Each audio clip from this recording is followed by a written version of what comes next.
Hello, everyone. Welcome to our March 2026 customer office hours. We'll kind of pause here for a moment as folks trickle into the session. But as you see here on the screen, we are talking about the new logic of smart planning, which is exciting speak for unveiling our new account mix type of criteria in smart plans. So I see people joining the session now, so I think we can go ahead and dive in. Tyler. All right. So I'll do a quick rundown of the agenda today, and then we'll hand it off to our team of experts to dive into the details. So a quick welcome and panelist introduction, which I'll actually do last on this slide. The first thing we'll talk about is why are we doing account mixes? What were the use case, the requests from customers that we had that prompted us to really invest in building out this functionality? The second one is we'll talk about the math. We'll encourage Tyler to keep it just deep enough for us to understand and appreciate what's happening and know how to kind of interact with the system so that we understand the math without well, he might show spreadsheets, but anyway. I'm going to show a spreadsheet. You know that. Okay, I so cleaned it up a little bit. stay This is tuned, the audience spreadsheet for the wonks for spreadsheet. that exciting moment. The third item will be walkthroughs of use cases. So we've defined the business criteria, but Tyler will actually do also a live demo of how he's set this up in our own Fullcast environment. And then we'll do a wrap up. I'll kind of tease some of our upcoming customer office hour sessions. We'll have time for Q&A. But that being said, please feel free to drop questions in the Q&A box anytime. We'll keep an eye on that. And tomorrow we will send out the recording and any follow-up resources. So that is that. Without further ado, we've got a lovely panel of folks. We'll start with Heather, and then Lisa, and then Tyler for some quick introductions. Oh, hello. Yep, I am Heather. I've been at Fullcast for about a year and a half now, working primarily on implementations. And prior to that, I have lengthy career in revenue operations and general systems administration. So excited to bring a couple of different perspectives here today. Excited to have you. Hi guys, my name is Lisa Tejan and I am the manager of our customer success team. I am a Boomerang employee. I was at Fullcast before as a CSM and I did implementations and all the things then, and now I am back managing our CSM team. So excited to talk to you guys about this topic. And I am Tyler Simons, Director of Product for our Plan product, which covers capacity, territory planning, target quota planning, routing, some of the policies there. So just a couple of the use cases, and I'm very excited to kind of walk through account mixes today. Hit it. That's it. So did you do an intro? I think you I did. just did this whole slide. So. Okay, whatever. All right. So go ahead. No, what was this to say? Yes. So first one, why account mixes? Tyler. Okay. Why did we even do account mixes, right? Like what are the account mixes? Why is it that we spent the time in SmartPlan and kind of built this stuff out? So for those of you that are familiar with our territory planning tool, and kind of the different things like bucket, SmartPlan, geographic, a lot of what you do in the territory planning world is let me build an equal book of business because we want all the reps to be the same. And the reality of that and kind of the general direction in which a lot of our customers are headed is maybe not perfectly even, but we want to be more nuanced with what types of accounts go into each territory. And you'll hear me use the word book or book mix a lot. I am attached to that, but we did call it account mixes because that is mixing your companies or your accounts. And so it is a matter of having a little bit more control over what goes into what territory. And so that's kind of the beginning phase of let's extend SmartPlan, which is great at balancing territories evenly across. Let's say I want to build 6 territories, balance those tier A accounts evenly across the 6 territories to actually, I don't want to do that for X, Y, and Z reasons, which we'll talk about.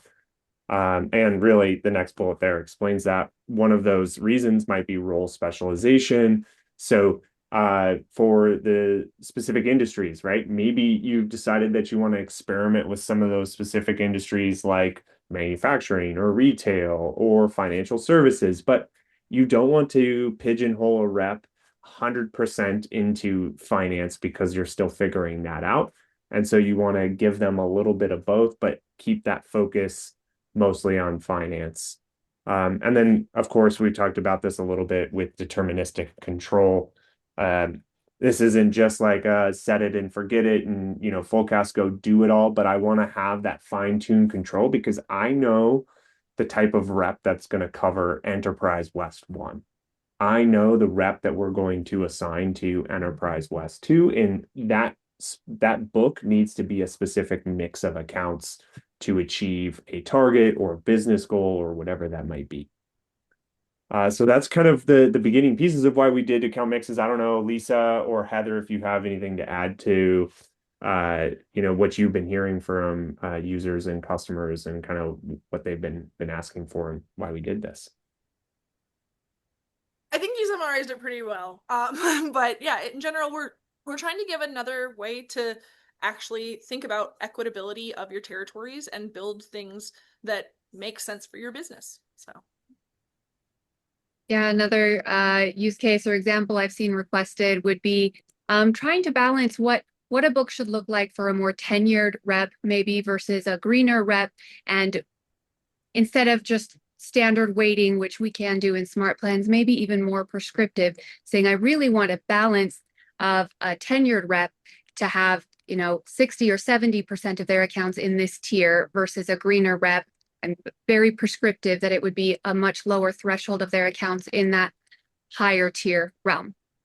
Yeah. And I think Heather brings up a good point, Tyler. And I don't know if this is the time or later is the time to talk about the comparison between the weightage criteria that already exists without expecting everybody on the call to have memorized all the different criteria that are available. But like at a high level, how would you help people remember the difference between account mix and something like weight by criteria? We should touch on it in the UI. Let's do that. A lot of Yeah, it's hard to context like switch. explain that, but I think that's super important because SmartPlan is really, really good at balancing territories, and it is one of our number one used pieces of functionality in the tool, particularly for territory planning. And you know what? That's not always the case. You don't always want to be just perfect balance because guess what? Reps have different seniority, they get different quotas, and you kind of need to adjust the mix of what the potential is for each of those. So I did tell you that there is gonna be a spreadsheet because I can't resist it. And so we will look at a spreadsheet here in a little bit. But this is the math, right? We look at a percentage first logic. So the system will prioritize maintaining those percentages that you set. And we'll look at, what that means. We have to identify the bottleneck because you've said, okay, let's say industries, right? Retail, manufacturing, financial services. If you only have 5 retail accounts and you want to make 50% of each territory retail, it's going to be really difficult to do because we have a limiting factor, which is the number of retail accounts. So we have to go figure out what that bottleneck is, which then puts a maximum account limit against each territory. And then everything else kind of goes into our unassigned node so that we can enforce those percentages. So let's go into some of the math.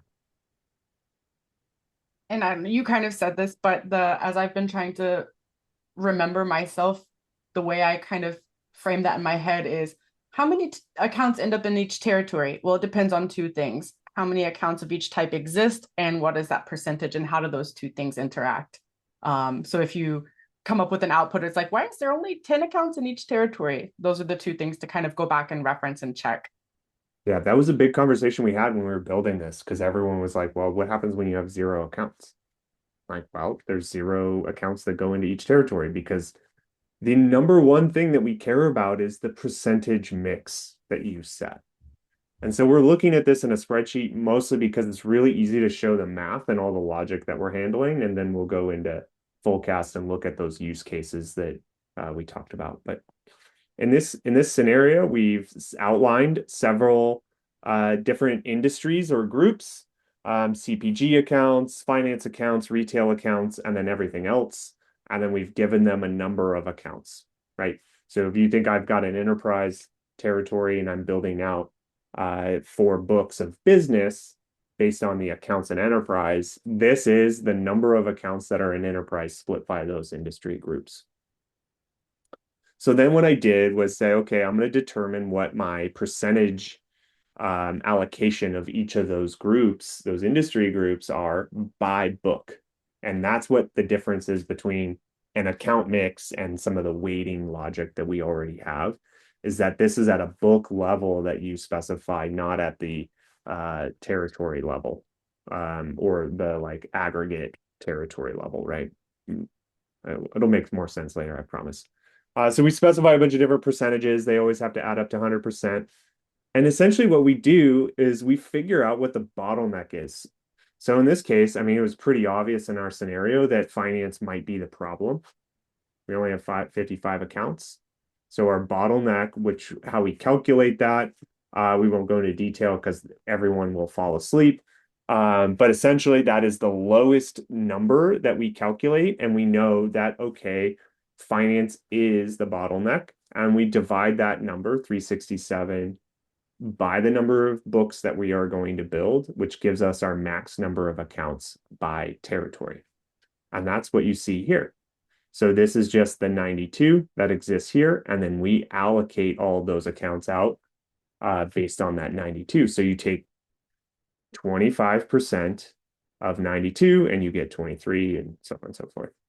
So there is this math. In order for us to enforce all of the percentages that we outline here, we have to put a max number of accounts that can exist in each territory. And you'll see that kind of play out in some of our examples. All right. So, let's go into the next bit here. So use case industry specialization. I don't want to talk the whole time because I'm going to do the demo. So Heather, you get to talk through this industry specialization for us and some of the use cases. Just gonna go for it, I guess. I love it. Oh boy. Okay. Well, apparently in this scenario, and I think this is the example you have been running with a lot of the time, we do want there to be a finance focus, meaning the first territory, we want them to maybe this would be like trying out a finance vertical, right? Is the scenario I'm imagining. But because of that, we do want the majority of their book to be finance. So what we would say, right, is that it's going to be 70% of that being finance, and then the others comprised of a few other industries, leaving the other territory to be manufacturing. I think that's what that stands for, focused. Per your math examples, though, I can imagine there would be maybe 2 limiting factors there, right? We have to either the lower of which being finance accounts or those manufacturing accounts are going to be what determines what the limits of these books are, so that we can protect those percentages that we're really trying to get at, that being the goal here. And what that allows our reps to do is build a specialty or act on a specialty if they already have that, right? Maybe Territory 1's rep comes from a finance world. They can act on that with the majority of their book being finance, also showing that the majority of your finance accounts are going to be managed by the person who is specializing in that type of business. Yep, exactly. Pigeonholing. I also heard a customer use major minor territories or industries, so similar thing. Let's go look at the example.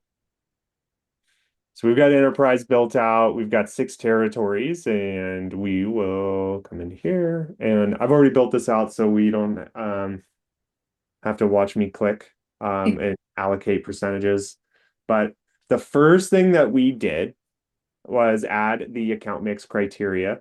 You can only add one per smart plan. So yes, if you have a smart plan on enterprise and growth and mid-market, those can be unique, and you'll see that we've got unique scenarios built out. In this case, I've already added it, so we've got it grayed out, but there it is. And the first thing that you'll do is set your grouping or your segmentation of the accounts. You have to determine, like, well, just like you do with bucketing and splitting up enterprise, mid-market, and SMB by employees or by annual revenue or whatever it is that you might be looking at, you'll have to do it here because this is how we figure out the number of accounts in each of these groups to then allocate them out to the books. So we've got our finance and we've got our filtering criteria. This is a very familiar filtering criteria throughout Fullcast, so you can do a bunch of and/or conditioning and get crazy complicated with it. These criterias are prioritized, so you'll see that I have no criteria here for my other bucket. And what that means is first allocate everything, finance, then education and essentially HLS, then services, and then everything left over that meets this criteria, which there is none, is considered other. If I was to move this up to the top, then everything would be considered other, and we don't want it to do that. So we'll just kind of bring that back down. So cool. I've set out all my groups. We'll exit out of it. And then when you set your groups and based on the number of territories you want to build, it will go and give you a bunch of percentages. If I want to increment this up, I can, and we'll get another line item, or you can increment it down, right? And it'll remove the last territory. So in this case, we've got our 6. It wipes it out when you get rid of it. We're not going to save this, which is fine. In this case, we've got Enterprise 1. We've decided that finance is going to be the primary industry for us. And then we've got some other mix or percentages that we've allocated. Enterprise 2 is HLS. We'll actually bring it into this view here. And then, so on and so forth. If I wanted to allocate stuff out here, we could. Be whatever we want, and we'll get kind of this red symbol until we hit 100%, and so on and so forth. All right. So that's how you do it. Second, Tyler. We have a really good question here. I think Lisa's typing the answer, but for the record, I'll say it out loud. Do the criteria have to be text fields? Oh, it disappeared. Sorry, do the criteria have to be text fields, or just have to be a field that participates within hierarchy rules? Yeah, what was the answer, Lisa? Any field that's enabled to be included in territory rules can be leveraged. These filters function just like the bucket filter rules. Yeah. So if you don't see this, if you don't see a field that you know is in Fullcast and you don't see it in this list, then you just need to go check that hierarchy participation checkbox there. So yes. Good question.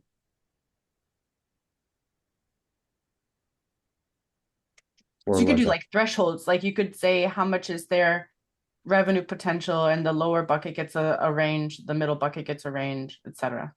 Yeah, there was a similar scenario that I did with, I think, customer fit score, where I put it as like high or medium, and medium was like a 3 and a 4. So similar things. Yeah, you could do all kinds of fun and interesting things here.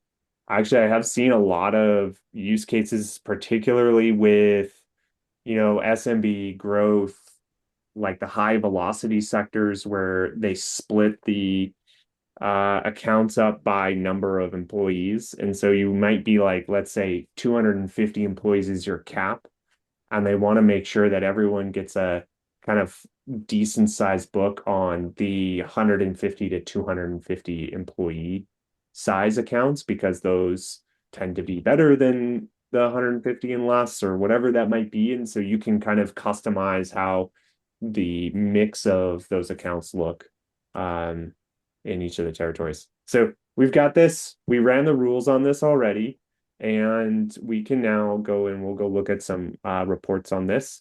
And each of these things have 123 accounts in them, which was our cap based on the industries, right? So if I go into unassigned, 1,100 accounts that exist here. And so this is one of those things you'll have to kind of sort out and how you want to like, well, I want more accounts to be in there. Then you might need to open up what you allocate out percentage wise or industry wise so that you can expand the stuff, or you add an additional criteria to then top stuff up. We didn't really talk about this, but you could come in here. And if you select this, it will then go through all the unassigned and top it up. But your expectation should be that my book of business is not going to be 50% finance accounts. It might be 20% because you've topped up with additional accounts that met this other criteria. And so that is kind of why that limit exists, is because we are saying that this book needs to have 50% of its accounts be finance. And let's go look at a report.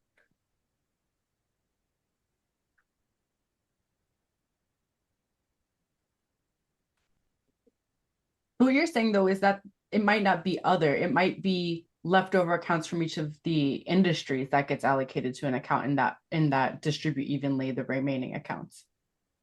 You say other industries? Like you have the bucket for other, like Yeah. everything else is other, and then distribute the unassigned accounts evenly across the territories. That could be either accounts that are not in any of the industries that you specified, or accounts in the given industry that were, let's say, left over due to your bottleneck situation. Exactly. Like if you had 1,000 finance accounts and your bottleneck was HLS, then you're going to get a lot more finance accounts in each of those territories. Gotcha. So, we really had to make a decision here to say that the percentage mix is what gets enforced at all costs.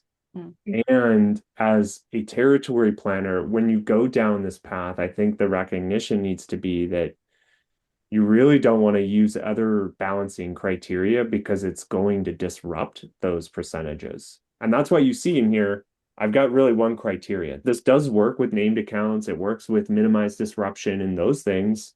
But if you have other criteria like balance ARR or balance these things underneath it, it could disrupt your percentage mix.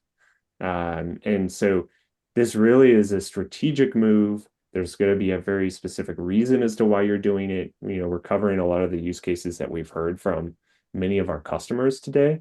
And if you don't care about the mix percentages, then use the good old fashioned tried and true SmartPlan balance things evenly scenario.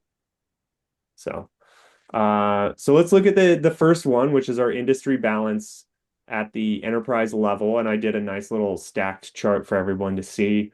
And what you'll see here, our finance was 62, HLS 24. I think there was another one that I kind of had put finance as kind of a primary on. I don't remember what it was, but you'll see most of like the primary accounts have 62 proposed records in them. And that is because that is what we decided was like that 50% mix, right? So I've built out this stuff. Actually, it was the first two I decided were finance. So enterprise 4 and enterprise 1. Another way to look at this too is this grid. And the percentages here, by the way, are percentage of the total. So it's not necessarily the mix across. And I know that's a little bit confusing. The reporting is got it this way instead. And just calling that out to be clear, but we do see enterprise 1 with our 62, 24, 0, and 36 kind of balanced out and based on those percentages that we pulled out. All right.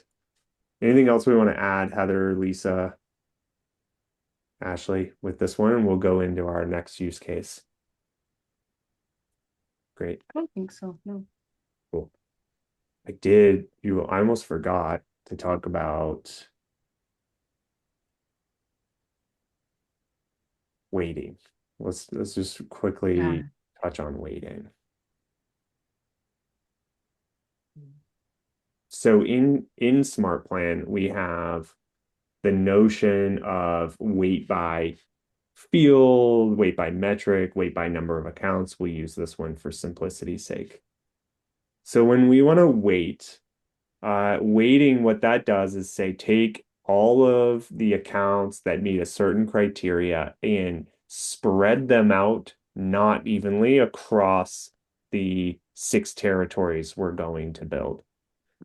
So this is kind of like book mixes, but it doesn't enforce the mix percentage in each book. It just says that, well, if you have 1,000 finance accounts and you want 90% of those to be in enterprise one, which would be 900, then you would put 90% here.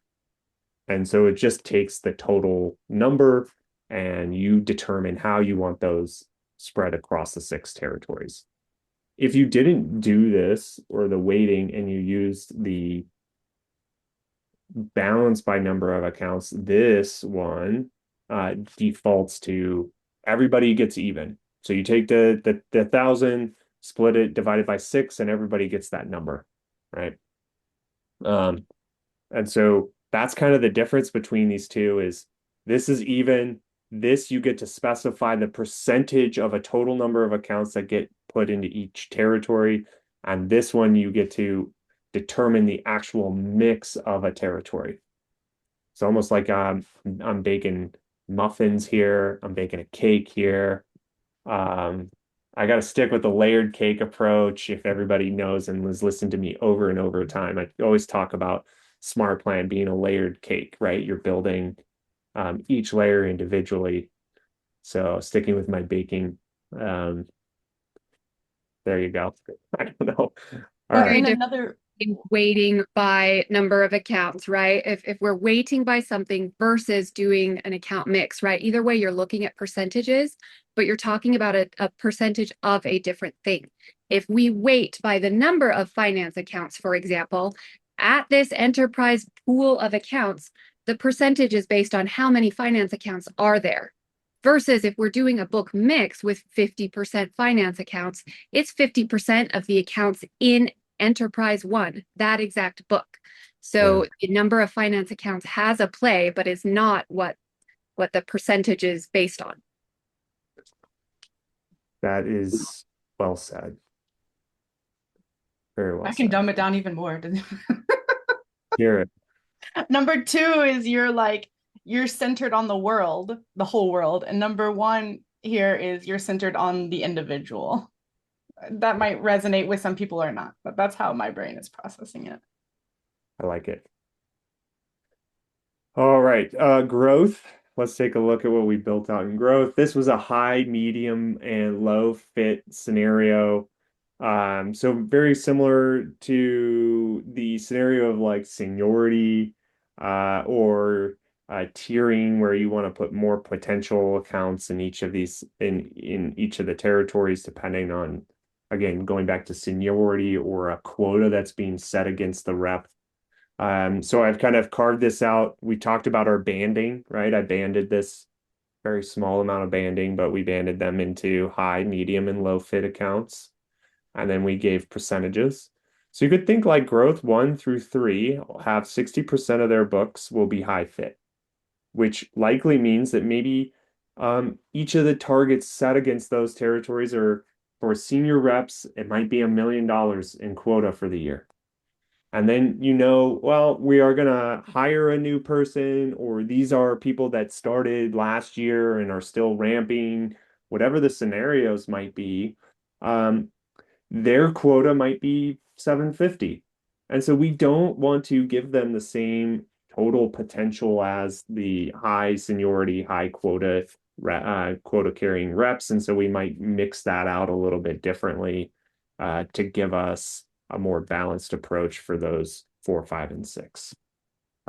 This will kind of lend itself into giving more to the high fit reps. Another way to do this in Heather's world would be that weight by, since we're kind of like going into this, I really kind of like this track too, is if you did this and this was high fit, you could take the 100 and maybe you said 20, 20, 20, and then, I don't know, 15, 15, and this is like a new hire, which would be, what is that, 5? Forgot where I'm at here. I'm a pressure. 10. 10. Yeah.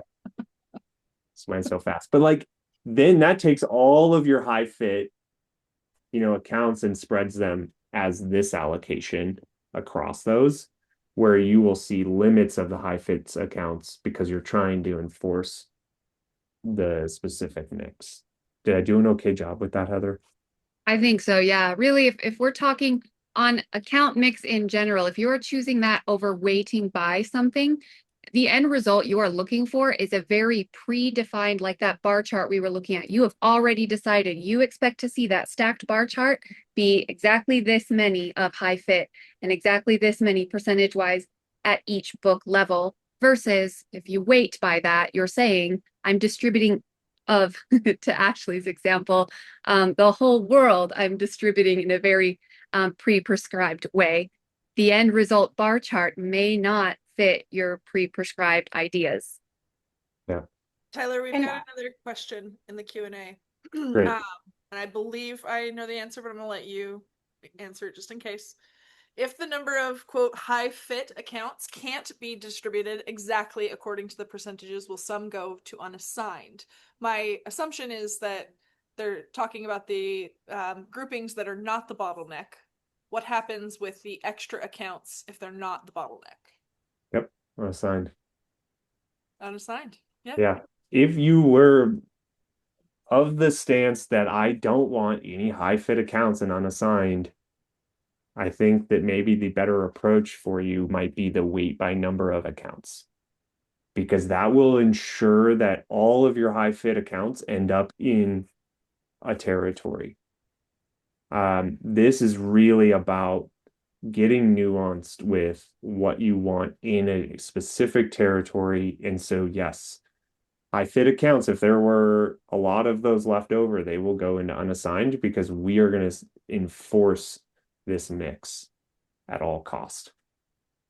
I'd be curious too for the folks on the call if there is, in your organization a use case that comes to mind where this approach to, like, in my mind, I like the book thing works, the portfolio thing works, where it's like we've promised every rep that they're going to get this, and that's why we have to stay so prescriptive. So if any folks have other use cases that come to mind, I'd be curious to hear more about that. And I guess the other question I was going to have, Tyler, is we haven't really talked about it, but is there any consideration for folks when they're choosing to use this or not, the ongoing maintenance aspect? Like, if I'm doing auto rerun rules in my hierarchy, potentially to allocate net new accounts into territories, are there considerations for that we can provide guidance on thinking through? Yeah, the second part of that, which is the net new accounts, if you had minimize disruption turned on, so if you did minimize disruption, by the way, let's say the account was assigned in Salesforce, it's minimized disruption, this is turned on, we'll make sure that it goes into the territory. Now, if you don't have minimized disruption, it's a net new account that hasn't been assigned, and you have already filled up your cup of high fit accounts, then that account will likely go into unassigned as a part of the import. Meanwhile, if it was one of the bottleneck accounts, say finance was our bottleneck, and that just unlocked the ability for everyone to get one more finance, more than just finance accounts would distribute. Is that correct? As long as you have the right configuration for auto rerun rules. Because if you configure the auto rerun to only run on those net new accounts, then that's the only accounts that run. And so we would just put the one in one of those, right? The other piece of this is if you are using our routing software, so account routing, with account routing, what pairs really nice with the SmartPlan logic is round robin. And if I'm like going to build out my perfect world because I want to use account mixes for one of the scenarios, I'm going to put a policy at this level to round robin accounts out that are net new.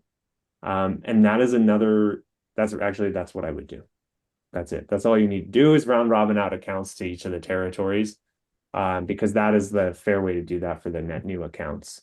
Now, if you are doing like a quarterly reshuffle, then I think that that's better done at a SmartPlan because then you can rerun that reps could keep certain accounts, things can shuffle around. There's a lot more control that you could have over doing it on like maybe a quarterly or a monthly basis.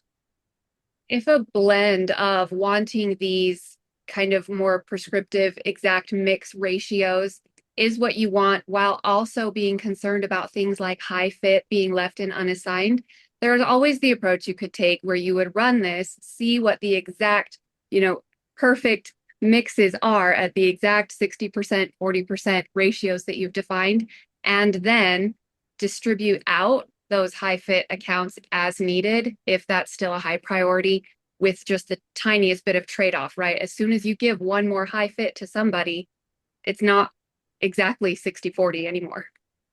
Yep. Yeah. I mean, I think if you were to just put up balance by accounts and throw this in here, it'll top up. It will ruin your mix.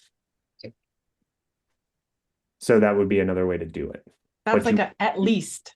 That's what you're saying. At least 60% high fit. Oh no, it's not 60% because the relative percentage is different now. Sorry, I can't math. Sorry for that. This is why we enforce the percentage on this. It's like that's why the bottleneck exists.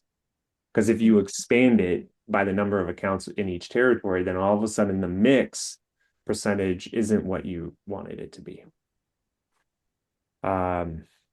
One more, just because Ashley had asked for other examples. There was just one more that has come up recently, and I found it awesome to consider, specifically as it relates to account managers or CSMs. If you are trying to distribute their books to not have, Lisa's book is 90% people that renew in fourth quarter. Having it be a more reasonable mix of renewal months or quarters so that no one CSM is getting burned out at a specific time could be another use case for this. Again, considering that things may end up in unassigned though, which might not be ideal for account managers. Yeah, that's super interesting use case that I didn't think about. Because you could also make a certain quarter higher if you wanted to for whatever reason, and you kind of have a lot more control over it. What I had always done was you build the metrics for each, and then you kind of balance those metrics across the territories. And that was kind of one way that I had approached that before account mixes, but certainly something that I would look at. Lisa also had another one around like cross-sell of different products. Because Yeah. now has 5 products, and we've got a lot of cross-selling and things that we're all managing. And so, Lisa, I'll let you talk through it.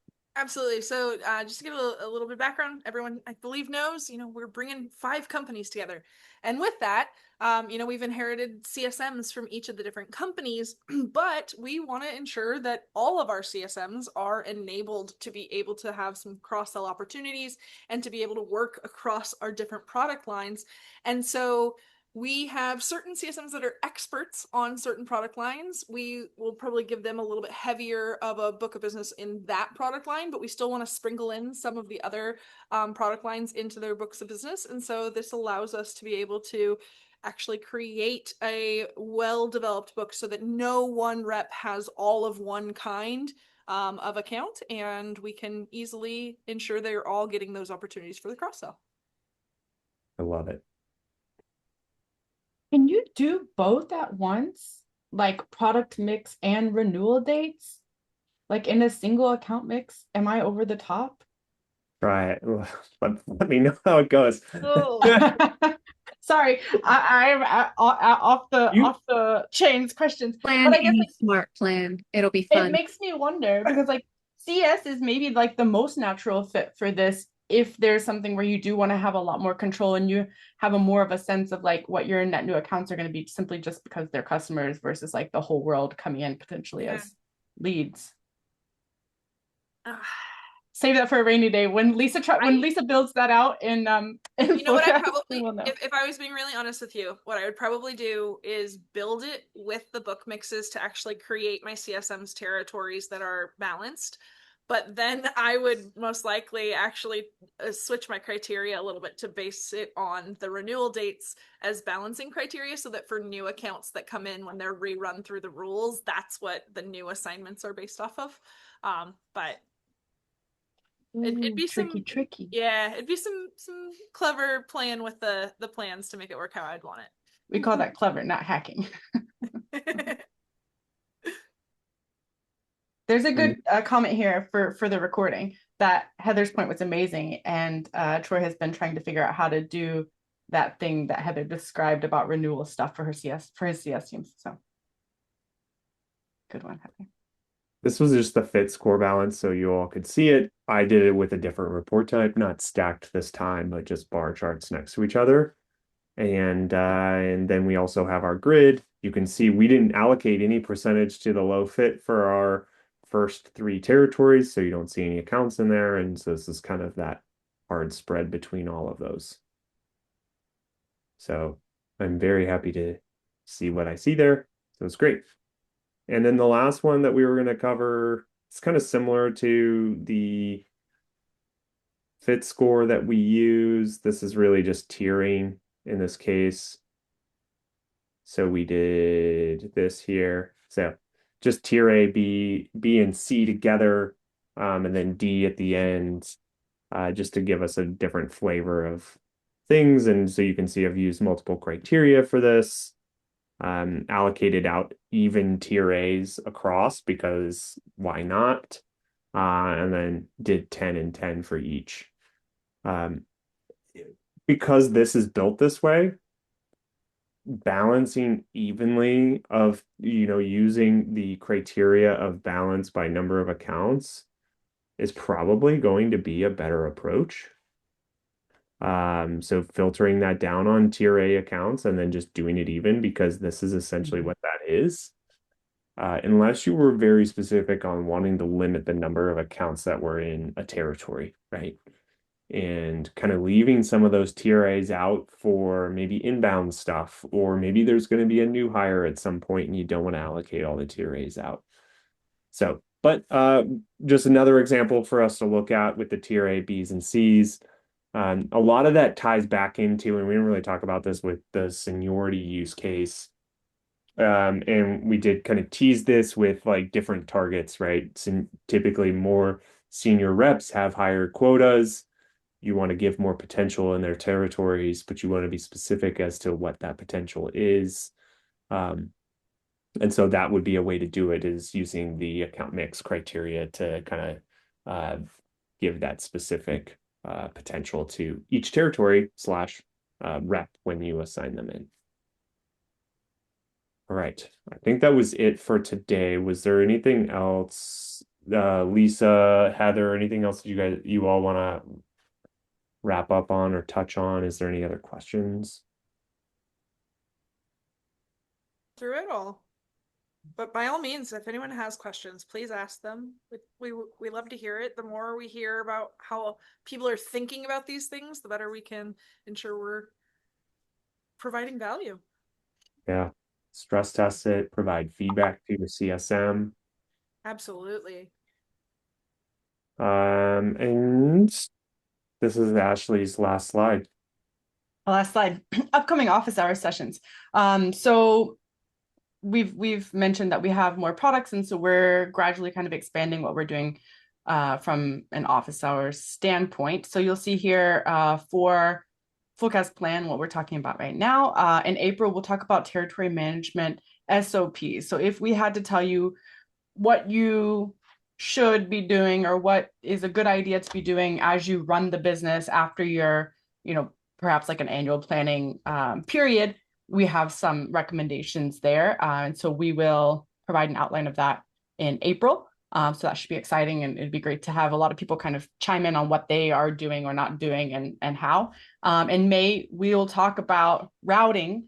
So with territories being our general entry point for a Fullcast plan, I thought it's a good chance for us to kind of start to introduce for folks who haven't yet gotten started with account or lead routing, how that builds on what you're doing from territories and kind of just levels it up one. So we'll talk about that in May. And I'll also tease at some point in the near future, maybe May, maybe June, we will also do a session on Fullcast pay, which is our commissions things. So keep an eye out for that. From the copy AI side, we are talking about chat. So Copy AI has really robust chat functionality. You can see here enterprise safe AI that speaks in your brand voice. So that's not a teaser. I don't know what is. And then May, we'll talk about tables, which tables does not sound exciting, but build a queryable foundation for your brand is what we're talking about there. So details coming soon through your CSM, also through your email. Look forward to it. And of course, we'll send out tomorrow the assets from this session today. Bye. Have a great day. Is there any other last questions? I don't think there is. You know where to find us if there are. Yeah. Yeah. For sure. Heather.warren@fullcast.com. Have a great day, everyone. Bye, guys. Bye. Yeah, thank you. Thanks.